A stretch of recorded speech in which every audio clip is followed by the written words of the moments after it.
नंदुरबार जिल्ह्यात होणाऱ्या नगरपालिकेच्या निवडणुकीसाठी आता प्रचाराला रंगत आलेली आहे. राज्याचे मुख्यमंत्री देवेंद्र फडणवीस हे उद्या नंदुरबार जिल्ह्याच्या दौऱ्यावरती येणार आहेत.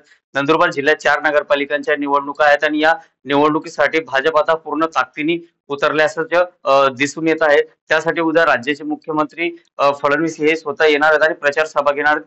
कशा पद्धतीने प्रचार सभा राहणार आहे, किती लोक येण्याची अपेक्षा आहे आणि भाजपाची परिस्थिती नेमकं काय यासाठी बोलण्यासाठी आपल्यासोबत भाजपाचे प्रदेश सरचिटणीस विजय चौधरी आपल्यासोबत आहे.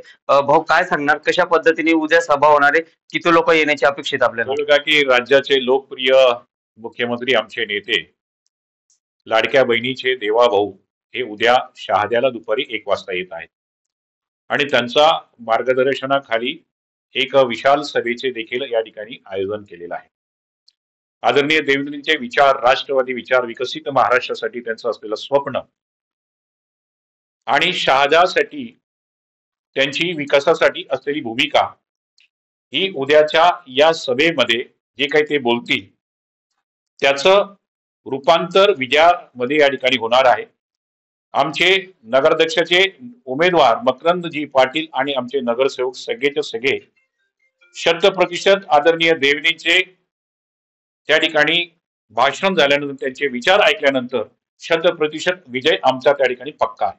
भाऊ पण राज्यात तिघी पक्ष सत्तेत आहेत, मात्र नंदुरबार जिल्ह्यात प्रामुख्याने हे तिघी पक्ष एकमेकांच्या विरोधात लढले जाणार आहेत. त्यामुळे नेमकं नियोजन काय आहे, कशा पद्धतीने आरोप प्रत्यारोप जे ते केले जाणार आहे? शिवसेनेकडनं ऑलरेडी आरोप करायला सुरुवात झालेली, कसं उत्तर देणार आपण? हे बघा की राज्यात अनेक ठिकाणी अशा प्रकारे युती झालेली नाही. मित्रपक्ष एकमेकांच्या समोर या ठिकाणी लढतो, ही वस्तुस्थिती असली तरी आमचा नंदुरबार जिल्ह्यामध्ये आणि विशेषतः नंदुरबार शहरामध्ये गत काळामध्ये जो काही भ्रष्टाचार झाला, अनागोदी कारभार झाला, दहशतीचं राजकारण झालं, खुणाखुणी झाली, भूमिगत गटार असो का रस्त्यांच्या कामामध्ये या ठिकाणी मोठ्या प्रमाणामध्ये लयलूट झाली आणि या व्यतिरिक्त राष्ट्रीयत्वाचा मुद्दा, देव देश धर्माचा मुद्दा, हिंदुत्वाचा मुद्दा, हे सगळे मुद्दे घेऊन या ठिकाणी आम्ही निवडणूक उतरणार आहोत. भाऊ पण असं देखील बोललं जात आहे की भाजप जेव्हा निवडणूक लढते तेव्हा त्यांना हिंदुत्व दिसत असं हिंदुत्व याच्या अगोदर दिसत नाही. चंद्रकांत राकोशी यांनी स्वतः सांगितले, मी देखील हिंदू आहे, आम्ही देखील हिंदू आहे, मात्र भाजपच का हिंदुत्वाच्या मुद्द्यांवरती निवडणूक लढत असते? हे बघा, चंदू भयांना मला या ठिकाणी सांगायचं आहे, चंदू भया, हिंदुत्वाच्या विषयावर तुम्हाला बोलण्याचा या ठिकाणी अधिकार नाही आहे. नंदुरबार मध्ये दंगल होते तेव्हा विजय चौधरी रस्त्यावर असतो, तुम्ही त्यांना समोरच्या लोकांना मदतीला त्या ठिकाणी असतात. जेव्हा जामियाचा विषय या ठिकाणी आम्ही उचलला तेव्हा त्या जामिया संस्थेच्या भ्रष्टाचाराची चौकशी करणारा डीवायएसपीला तुम्ही त्या ठिकाणी निलंबित झाल्यानंतर पाप भरावं लागतंय अशा प्रकारचे वक्तव्य करून एका प्रकारे जामिया सारख्या ज्या ठिकाणी देशविघातक त्या ठिकाणी कारवाया सुरू आहे त्यांची तुम्ही त्या ठिकाणी समर्थन करता. आम्ही टिपू सुलतानचा या ठिकाणी फलक काढतो, तुम्ही ठराव करतात की टिपू सुलतानचा त्या ठिकाणी फलक असला पाहिजे. अनेक नागरिकांनी या ठिकाणी मागणी केली, नंदुरबारच्या युवकांनी मागणी केली की टिपू सुलतानचा फलक काढा. एक ठराव करण्याची आवश्यकता होती, तो ठराव तुम्ही केला नाही. शेवटी मी स्वतः पुढाकार घेतला, जिल्हाधिकाऱ्यांकडे मी तक्रार केली, मुख्यमंत्र्यांकडे मी तक्रार केली आणि त्यानंतर तो टिपू सुलतानचा कलंकित फलक या नंदुरबार शहरामधनं काढण्याचं काम या ठिकाणी झालेलं आहे. आम्ही हिंदुत्वासाठी, गोरक्षकांसाठी काम करणारे लोक आहोत, आम्ही देव देश धर्मासाठी काम करणारे लोक आहोत आणि तुम्ही त्या लोकांसाठी या ठिकाणी मदत करणारे लोक आहात. तुम्हाला हिंदुत्वावर बोलण्याचा या ठिकाणी अधिकार नाही. अहो, तुम्ही हिंदुत्व कधीच विकलंय? हिंदुत्व कधीच विकलंय? तुमचे हिंदुत्वाचे विचार केव्हा होते ते तुम्ही सांगा आम्हाला. या ठिकाणी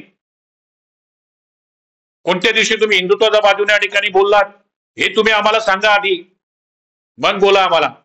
भाऊ पण शिंदे गट आणि भाजपचे जो वाद आहे तो दिवसेंदिवस वाढत चालला, त्यामुळे येणाऱ्या जिल्हा परिषदेच्या निवडणुकीमध्ये युती होईल असं वाटतं का मग आपल्याला?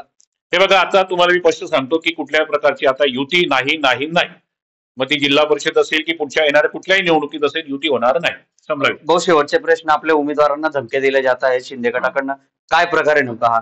हे बघा, हे खरं की आमच्या उमेदवारांना या ठिकाणी धमकवलं जात आहे, त्यांना आमिष दाखवले जात आहे, परंतु आमचे उमेदवार भारतीय जनता पार्टीचे घाबरणारे नाहीत, लढणारे आहेत. आणि अशा प्रकारे जर कोणी आम्हाला धमकी देत असेल, आमच्या उमेदवारांना धमकी देत असेल तर जशाच तसे उत्तर या ठिकाणी देऊ. कोणी आमच्या अंगावर येत असेल तर त्याला शिंगावर घेतल्याशिवाय आम्ही राहणार नाही, हे निश्चितपणाने या ठिकाणी आपल्याला सांगतो. निश्चितच जर कोणी अंगावरती येत असेल तर त्यांना शिंगावरती घेतल्याशिवाय राहणार नाही. त्यामुळं नंदुरबार जिल्ह्यामध्ये शिवसेना आणि भाजपाचा वाद जो आहे तो पुन्हा एकदा एकोपाला गेलेला आहे. येणाऱ्या निवडणुकीमध्ये हा वाद जो आहे तो पुन्हा एकदा दिसून येत आहे. जितेंद्र बैसाने, टीव्ही मराठी, नंदुरबार.